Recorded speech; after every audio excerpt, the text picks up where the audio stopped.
Well, after finishing fiddling around with the audio, I'm able to record off my Retron Hyperkin 5. And here's the thing, I think it'll also get rid of the echo when I record off my laptop. If possible, I'm not 100% sure. Anyways, because I got impatient, I kind of test driven with the illusion of Gaia, and it did wipe the battery save, so I have to pretty much play through that entire game again.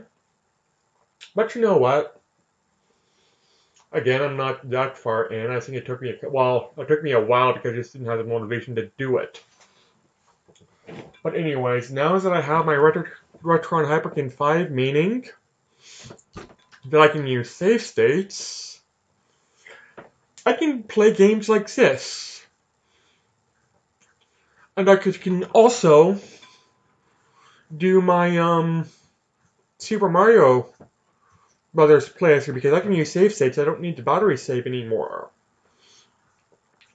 Which also means that once I get up to the point I'm at in Illusion of Gaia, I don't have to rely on the save portals or what have you to do that game. So, pain in the butt, but in the long haul, I think it's going to make recording significantly easier now. I have been fiddling around with this for the basic part anyways. There are ways to save and load states using your regular controller, but I don't necessarily trust it,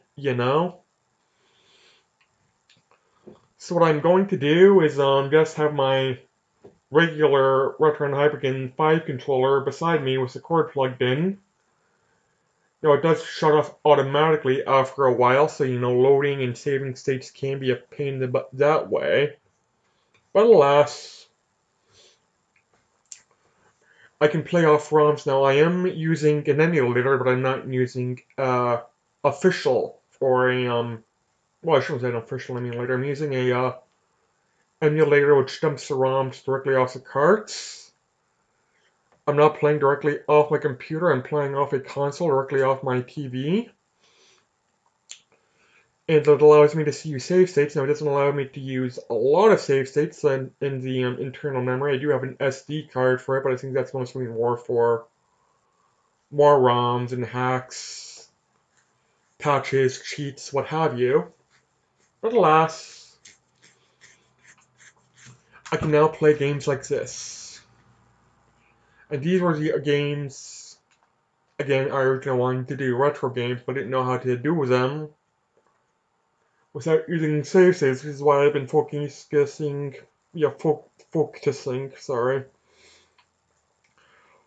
mainly on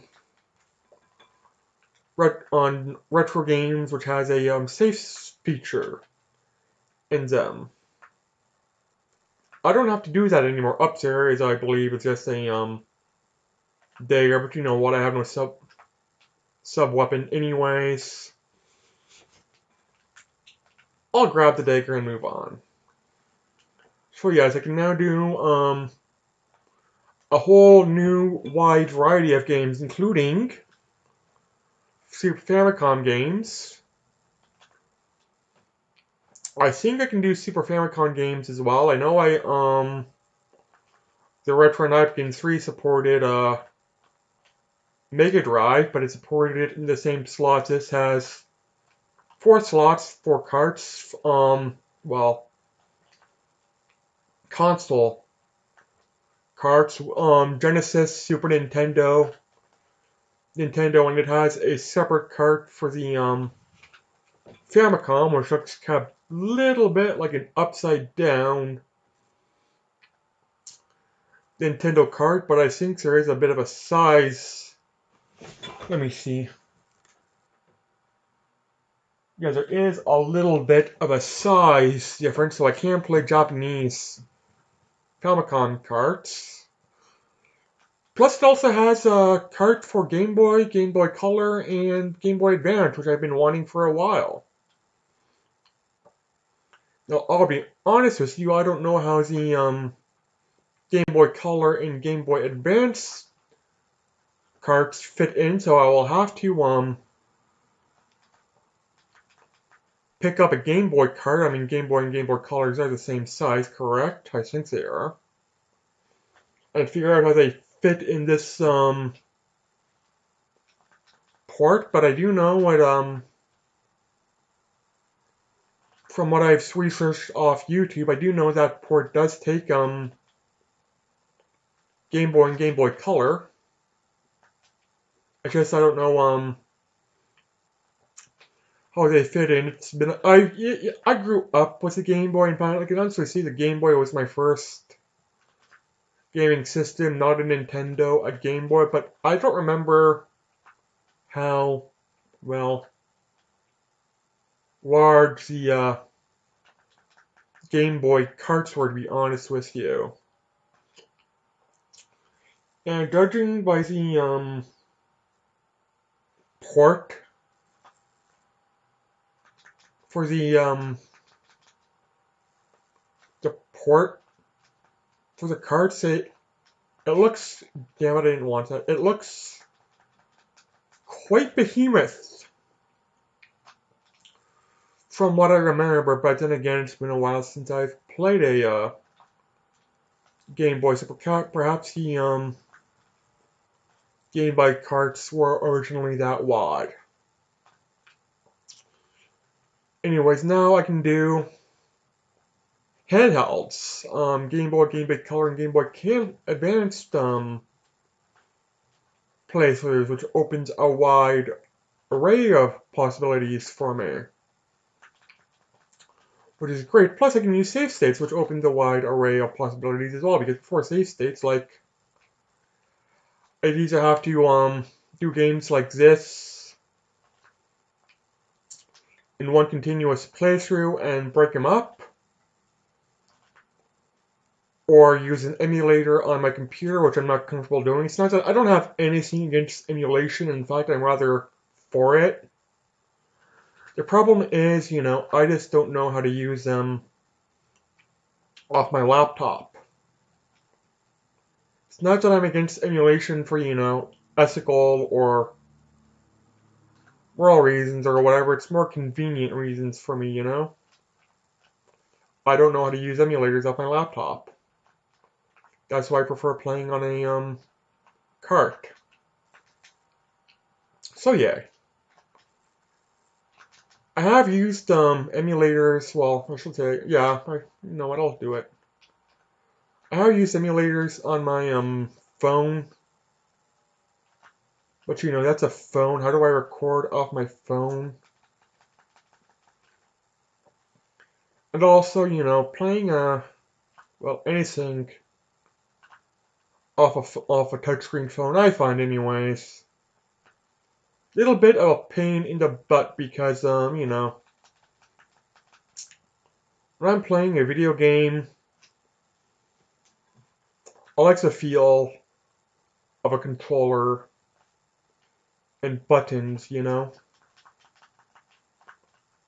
like being able to press a button, have it click, and I know, safely that that's where the button is, where with a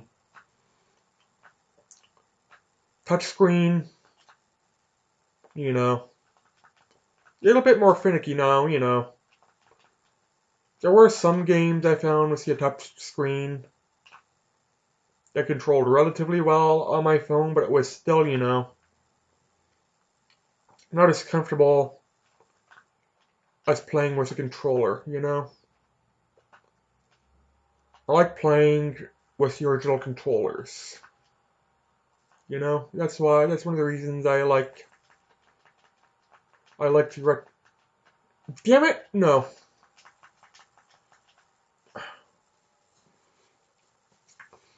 Yeah, in case you haven't noticed, I suck at these games when I am recording. In fact, this is my second attempt at a playthrough because the first attempt, the audio issues were atrocious. And I died twice that time too. But you know what I did? I went back before I loaded my save state and I played after the recording, and I played it, you know, relatively competently. You know, there is a little bit more difficulty recording or playing a game while you're talking. It's one of the reasons why I don't like multiplayer. I never did like co-op, and I never did like local multiplayer. What I mean by local multiplayer is something like Mario Kart 64 or GoldenEye, where you have a bunch of friends over and you're all chatting in your fucking ear while you're trying to play the game. It's bad enough when, you know, it's something like GoldenEye where it's, you know, player versus player, but something where there's a team component, oh my god, it's just a pain in the ass. Like, I need help. Go away. Go here. Go away. Let me do my own thing. Stop talking in my ear. You're distracting me from what I am trying to do. But then again, in case you haven't noticed, I'm by no means much of a people person to begin with. Like, I have never been a fan of people. Like, I hate it when someone, you know, well, I shouldn't even really say a friend. The people I consider friends don't do this to me. It's more the, people who consider me a friend, but, I'll be honest with you, I don't particularly like them. You'll all go and be like, I have someone I want you to meet. And I'm just kind of like, well, I don't want to meet them. Fuck off, go away. Anyways, here's the first boss. Anyways, fuck off, go away. I don't want to meet them. This video is about to end soon, so I will save my rant for another time. Let's just say I don't like meeting people. I don't like meeting new people at all. I don't want to make new friends. I have enough friends as it is. I believe there is such a thing as too many friends. Anyways, take care, everybody. Have yourselves a great day, and bye.